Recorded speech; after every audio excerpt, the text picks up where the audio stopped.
Factor of evaporation in boiler. So இந்த factor of evaporation பாய்லரில் பார்த்தாச்சுன்னா நமக்கு அதோட டெஃபினேஷன் என்னென்னா, நமக்கு நார்மல் ஒர்க்கிங் கண்டிஷனில் 1 kg ஆஃப் ஸ்டீமை வந்து ப்ரொடியூஸ் பண்ணுறதுக்கு எவ்வளோ ஹீட் தேவை, அதே நேரத்தில் ஸ்டாண்டர்ட் கண்டிஷனில் ஸ்டாண்டர்டாக இருக்கும்போது நமக்கு வந்து 1 kg ஆஃப் ஸ்டீமை வந்து ப்ரொடியூஸ் பண்ணுறதுக்கு எவ்வளோ ஹீட் தேவை. ஸோ அதோட ரேஷியோ தான் வந்து நமக்கு ஃபேக்டர் ஆஃப் எவாபரேஷன். ஸோ இந்த ஃபேக்டர் ஆஃப் எவாபரேஷன் எதுக்கு யூஸ் ஆகுதுன்னு பார்த்திங்கன்னா, ஃபார் எக்ஸாம்பிள் நமக்கு வீட்டிலே வந்து நம்ம கேஸ் ஸ்டவ் யூஸ் பண்ணுவோம். ஸோ இந்த கேஸ் ஸ்டவ்வில் பார்த்திங்கன்னா நமக்கு வந்து ஃபயர் வரும்போது சம்டைம் வந்து விண்ட் அதிகமாக இருக்கும்போதோ அது வந்து வேறு ஏதோ காரணத்தினாலோ ஃபயர் வந்து நமக்கு வந்து கொஞ்சம் வந்து விலகி போகும். ஸோ அதனால் வந்து ஹீட்டோட தன்மை மாறுபடும். ஸோ ஸ்டீம் வாட்டர் வந்து கொதித்து ஸ்டீமாக மாறுறதுக்கு கொஞ்சம் டைம் எடுக்கும். ஸோ நம்ம நார்மல் கண்டிஷனில் பார்த்தாச்சுன்னா இந்த மாதிரி விண்டோ அப்போலாம் வந்து டெம்பரேச்சர் ப்ரெஷர் எல்லாமே வந்து கரெக்டாக இருக்கும்போது, ஸோ அந்த டைமில் நமக்கு வந்து ஸ்டாண்டர்டாக வந்து ஹீட் வந்து ஸ்டாண்டர்டாக இருக்கும்.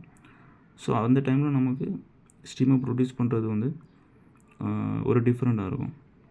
ஸோ இந்த ஃபேக்டர் ஆஃப் எவாபரேஷன் வந்து இது நமக்கு வந்து ஸோ இதுதான் யூஸ் ஆகுது.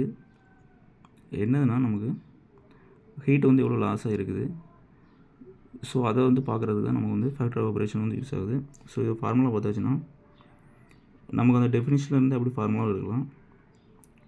ஸோ ஸ்டாண்டர்ட் கண்டிஷனில் நமக்கு எவ்வளவு ஹீட் தேவைப்படுது 1 kg ஆஃப் ஸ்டீமை உருவாக்குறதுக்கு, அது பார்த்திங்கன்னா நமக்கு 2257. இது ஒரு ஸ்டாண்டர்ட் வேல்யூ. மேலே பார்த்தாச்சுன்னா நமக்கு H2 - H1 எடுத்துக்கிறாங்க. ஸோ H2னா enthalpy of steam minus, so H1னா என்தால்பி ஆஃப் வாட்டர். ஸோ நமக்கு ஒர்க்கிங் கண்டிஷனில் எவ்வளோ ஹீட் வந்து தேவைப்படுதுங்கிறது கண்டுபிடிக்கணும். ஸோ ஃபைனல் ஹீட்லேருந்து மைனஸ் என்தால்பியிலேருந்து ஸ்டார்டிங் என்தால்பி மைனஸ் பண்ணிடுச்சுன்னா நமக்கு டோட்டல் ஹீட் கிடச்சிருக்கும். இதில் ஏன் நம்ம என்தால்பி எடுக்கிறோன்னா, என்தால்பினால் ஹீட், அதாவது டெம்பரேச்சர் இன்க்ரீஸ் பண்ணுறதுக்கு எவ்வளோ ஹீட்டு தேவை, ஸோ அதுதான் என்தால்பியோட ஃபார்முலா. ஸோ அதனால தான் நம்ம இதில் என்தால்பி எடுத்துக்கிறோம்.